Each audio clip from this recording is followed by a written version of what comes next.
अब हम चलते हैं थोड़ी सी डिटेल में।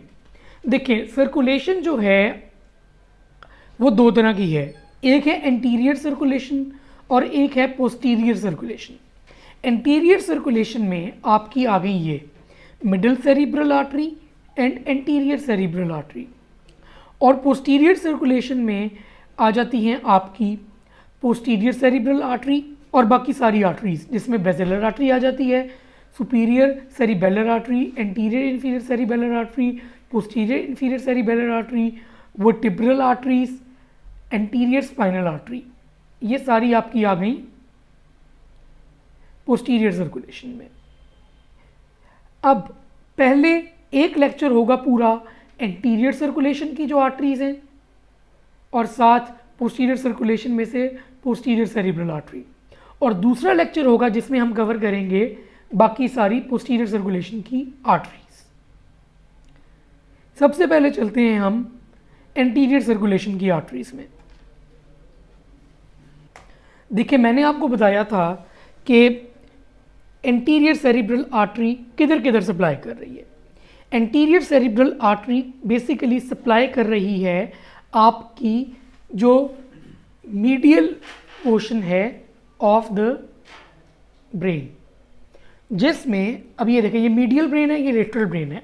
अब मीडियल ब्रेन को बेसिकली सप्लाई कर रही है आपकी एंटीरियर सेरिब्रल आर्टरी। अब एंटीरियर सेरिब्रल आर्टरी एक तो सप्लाई कर रही है कॉर्टेक्स को, दूसरी चीज मैंने आपको बताई थी कि ये सप्लाई कर रही है कॉर्पस कैलोजम को, और तीसरी चीज जो मैंने आपको बताई थी ये सप्लाई कर रही है anterior limb of the internal capsule को। तो तीन चीजें हैं जिन्हें ये सप्लाई कर रही है, मीडियल ब्रेन, कॉर्टेक्स जो आ जाती है सारी, corpus callosum and anterior limb of the internal capsule. तो तीन चीजें आपकी एंटीरियर सेरिब्रल आर्टरी सप्लाई कर रही है। अब जब हम होमंकुलस बनाते हैं तो होमंकुलस बेसिकली रिप्रेजेंटेशन होती है कि कौन सा एरिया क्या काम करवा रहा है और कितना ज़्यादा वो किस जगह को सप्लाई कर रहा है। तो आप देख सकते हैं कि होमंकुलस में एंटीरियर सेरिब्रल आर्टरी को जो चीज़ें आ रही हैं वो एक आ जाती है आपकी पेल्विस और एक आ जाती है आपके लोअर लिम्स, ये आप देख सकते हैं बड़े क्लियरली। तो जब भी एंटीरियर सेरिब्रल आर्टरी डैमेज होनी है तो आपके लोअर लिम्स उड़ेंगे और साथ ही साथ पेल्विस उड़ेगा। इधर भी आप देख सकते हैं कि lower limbs anterior cerebral artery के एरिया में आ रहे हैं। तो फिर दोबारा से एंटीरियर सेरिब्रल आर्टरी सप्लाई कर रही है medial surface of frontal and parietal lobes which include motor and sensory cortical areas for pelvis and the lower limb, और साथ ही साथ सप्लाई कर रही है कॉर्पस कैलोजम को और anterior limb of the internal capsule को। अब जब ये डैमेज होगी तो एक तो आपका लोअर लिम्ब जाएगा, एक साथ जाएगा पेल्विस, तीसरी चीज जाएगी कॉर्पस कैलोजम और चौथी चीज जाएगी anterior limb of the internal capsule.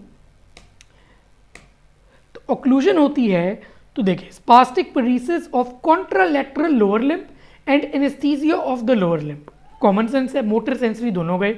Urinary incontinence क्योंकि पेल्विस भी है साथ included. Transcortical apraxia of left limbs may result from involvement of anterior portion of corpus callosum। अब corpus callosum जो है ना वो बेसिकली जोड़ रहा होता है लेफ्ट और राइट हेमिस्फीयर को। अब अगर corpus callosum जो है वो डैमेज हो रहा है आपका तो क्या होगा कि लेफ्ट हेमिस्फीयर डिस्कनेक्ट हो जाएगा फ्रॉम द राइट हेमिस्फीयर। तो जब वो motor cortex of the right hemisphere से बेसिकली डिस्कनेक्ट हो जाएगा उसकी वजह से ट्रांसकॉर्टिकल एप्रेक्सिया हो जाएगा लेफ्ट लिम्स का। मतलब कि इंसान करना भी चाह रहा होगा वो काम और उसकी विश भी होगी कि वो कर ले, लेकिन वो कर नहीं सक रहा होगा, उसकी मूवमेंट नहीं हो सकेगी। इसको हम एप्रेक्सिया कहते हैं।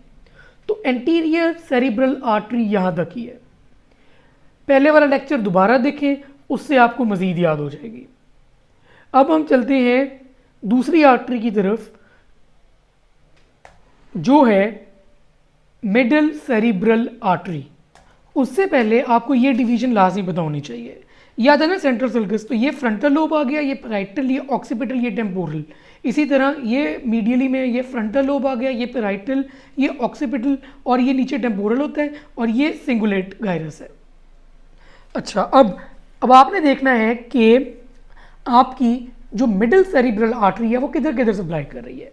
ये आप देख सकते हैं लेटरली मिडिल सेरिब्रल आर्टरी बहुत मेजर जगह सप्लाई कर रही है, जिसमें फ्रंटल लोब भी आता है, पैराइटल लोब भी आता है, टेम्पोरल लोब भी आता है।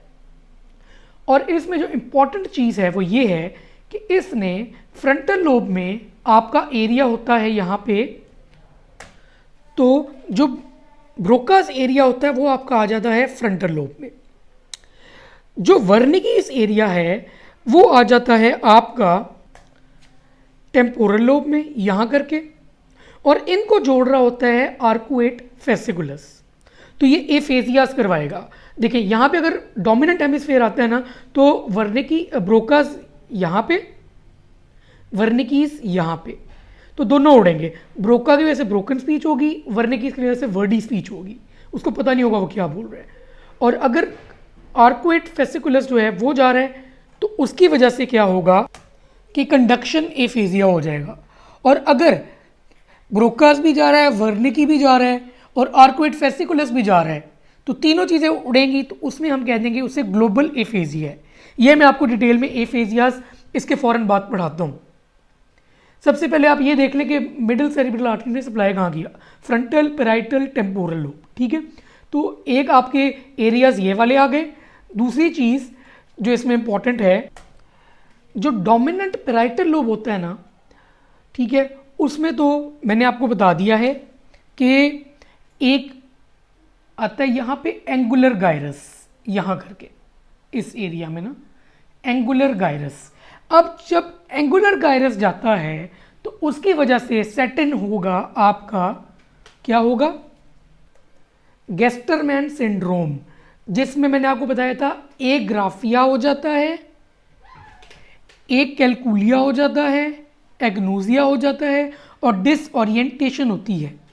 मतलब कि बंदा लिख नहीं सकता, बंदा बोल नहीं सकता जो वो पढ़ रहा होता है, और अपनी फिंगर्स डिस्टिंग्विश नहीं कर सकता। तो ये तो बेसिकली आपको ओवरऑल पता होना चाहिए कि मिडिल सेरिब्रल आर्टरी सप्लाई किसे किसे कर रही है। साथ ही साथ मिडिल सेरिब्रल आर्टरी की जो बहुत इंपॉर्टेंट चीज़ है, जिस चीज़ को वो सप्लाई कर रही है ना, वो है आपकी लेंटिकुलोस्ट्राइट वेसल्स दे रही है, जो सप्लाई कर रही है इंटरनल कैप्सूल को। मेजर इंटरनल कैप्सूल सप्लाई हो रहा है from the middle cerebral artery. उसके भी बेसिकली आपका जीनू और आपका पोस्टीरियर लिम्ब, और उसमें आपके जा रहे होते हैं कॉर्टिको बल्बर और कॉर्टिको स्पाइनल ट्रैक्ट्स, जिसकी वजह से आपके मुंह के इश्यूज होंगे। मैंने आपको पहले बताया था कि क्या क्या चीज़ आपकी डैमेज होगी, आपका फेस और नेक, इसके मसल्स और हेड के। अब पहले इसकी डिटेल थोड़ी सी पढ़ लेते हैं। देखिए, middle cerebral artery bulk of lateral surface of hemisphere को सप्लाई कर रही है। मैं आपको दिखा चुका हूँ, वर्निकीज एरिया को भी सप्लाई कर रही है, ब्रोकास एरिया को भी सप्लाई कर रही है अगर डोमिनेंट में है, और डोमिनेंट में अगर ये डैमेज कर रही है आपके एंगुलर गायरस को तो गेस्टरमैन सिंड्रोम भी करवा रही है।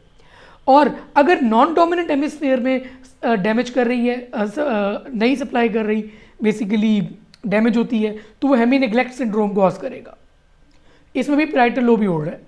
बाकी जीनू और posterior limb of the internal capsule को सप्लाई कर रही है और बेसल गैंग्लिया को सप्लाई कर रही है। तो ये है मिडिल सेरिब्रल आर्टरी आखिर सप्लाई किस किस चीज़ को कर रही है। रट्टा ना मारे, इसको समझने की कोशिश करें। अब इसकी वजह से होना क्या है, होना इससे ये है कि कॉन्ट्रालेटरल लोअर फेस और अपर लिम्ब का पैरालिसिस होने, एनेस्थीसिया होने contralateral face and upper limb, aphasia और एग्राफिया होने। फिर वही बात, डोमिनेंट पैराइटल लोब उड़ता है तो गेस्टरमैन सिंड्रोम हो जाएगा, नॉन डोमिनेंट उड़ता है तो हेमी नेग्लेक्ट हो जाएगा। अब तक तो आपको वैसे ही याद हो गया होगा ये। पहले चलते हैं गेस्टरमैन सिंड्रोम की तरफ। या गर्स्टमैन, ठीक है। इसमें lesion is confined to just the angular gyrus area 39, बहुत इंपॉर्टेंट है, आपको याद होना चाहिए ये। इसकी वजह से loss of ability to comprehend written language, जिसको एलेक्सिया कह देते हैं, लिख नहीं सकता, एग्राफिया, स्पोकन लैंग्वेज वो समझ सकता है। अगर प्योर एंगुलर गायरस की लीजन हो के पूरा का पूरा सिर्फ और सिर्फ एंगुलर गायरस उड़ जाए तो साथ होगा ए कैलकुलिया, मतलब कि कैलकुलेशंस नहीं कर सकता, एरिथमेटिक प्रॉब्लम्स होंगी, एरिथमेटिक प्रॉब्लम्स होंगी। फिंगर एग्नोजिया होगा कि वो अपनी फिंगर्स जो है वो डिफ्रेंशिएट नहीं कर सकते कौन सी है। और राइट और लेफ्ट डिसओरिएंटेशन होगी। ये है गर्स्टमैन सिंड्रोम, बहुत इंपॉर्टेंट है। मैं पहले इसको गेस्टरमैन कहता रहा हूँ, ठीक है, मुझे वैसे ही याद है, तो आप इसको जिस तरह मर्जी याद करें, जो प्रॉपर है वो गर्स्टमैन सिंड्रोम है। अब हम चलते हैं आगे। अगर तो ये डोमिनेंट में हो रहा है तो गर्स्टमैन था ना, अगर नॉन डोमिनेंट में हो रहा है तो मैंने आपको क्या बताया था, नॉन डोमिनेंट में हो रहा है तो फिर हेमी नेग्लेक्ट था। हेमी नेग्लेक्ट भी मैं आपको डिटेल में पढ़ा चुका हूँ कि वो अपनी एक साइड को पहचान ही नहीं सकेगा। तो ये तो हो गई आपकी कंप्लीट मिडल सेरिब्रल आर्टरी। अब एक आर्टरी इस लेक्चर में हमने एक और करनी है, जो पार्ट है पोस्टीरियर सर्कुलेशन का, लेकिन क्योंकि वो मेजर आर्टरी है तो मैं आपको इसी लेक्चर में पढ़ा रहा हूँ, जिसका नाम है पोस्टीरियर सेरिब्रल आर्टरी। अब जो पोस्टीरियर सेरिब्रल आर्टरी है, गौर से देखें कहाँ कहाँ सप्लाई कर रही है। पोस्टीरियर सेरिब्रल आर्टरी सप्लाई कर रही है आपके ऑक्सीपिटल लोब को मेनली, तो इसलिए इसका बहुत ज़्यादा इंपॉर्टेंट रिलेशन है विद द विजन, क्योंकि ऑक्सीपिटल लोब के अंदर आपका विजुअल कॉर्टेक्स है, आपका विजुअल एरिया है। साथ ही साथ ये सप्लाई कर रही है लोअर टेम्पोरल रीजन को, ये देखें टेम्पोरल लोब को सप्लाई कर रही है, विजुअल एरिया को सप्लाई कर रही है, साथ ही साथ ये सप्लाई कर रही है स्प्लीनियम, और थोड़ा सा सप्लाई कर रही है the mid brain and the thalamus. तो पोस्टीरियर सेरिब्रल आर्टरी इन चीज़ों को सप्लाई कर रही है। अब पोस्टीरियर सेरिब्रल आर्टरी क्योंकि आपकी बेसिकली विजुअल कॉर्टेक्स को सप्लाई कर रही है, तो इसकी वजह से अगर ये उड़ती है तो आपके विजन का इशू होना चाहिए, कॉमन सेंस है। लेकिन मैक्यूला स्पेयर हो जाएगा, मतलब कि आपका पेरिफेरल विजन सारा उड़ेगा, सेंट्रल विजन रह जाएगा। उसकी रीज़न ये है क्योंकि मैक्यूला जो है वो थोड़ा बहुत सप्लाई हो रहा है from the middle cerebral artery. तो मिडल सेरिब्रल आर्टरी क्योंकि थोड़ा बहुत मैक्यूला को सप्लाई कर रहा है, तो अगर पोस्टीरियर उड़ भी जाती है तो वो इंटैक्ट रहेगा। दोबारा से देखिए, पोस्टीरियर सेरिब्रल आर्टरी सप्लाई कर रही है ऑक्सीपिटल लोब को, लोअर टेम्पोरल लोब को, विजुअल एरिया को, स्प्लीनियम को, मिड ब्रेन को और थैलेमस को। अब अगर पोस्टीरियर सेरिब्रल आर्टरी की ऑक्लूजन होती है तो आप देख सकते हैं homonymous hemianopia of the contralateral visual field with macular sparing. बहुत इंपॉर्टेंट कॉन्सेप्ट है, आपको अच्छी तरह आना चाहिए, आपको डिटेल मैंने बता दी है इसकी।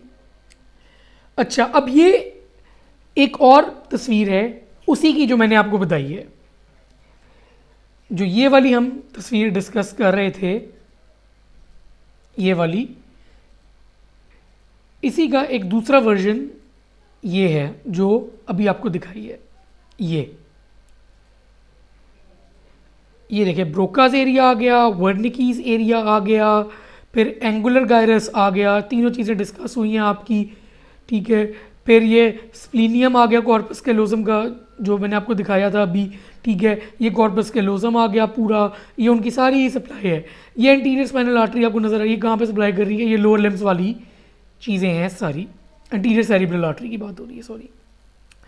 तो ये है आपकी मेजर 3 ब्लड वेसल्स जो कि कॉर्टेक्स को सप्लाई कर रही हैं। अब हम चलते हैं आगे पोस्टीरियर सर्कुलेशन में अगले लेक्चर में।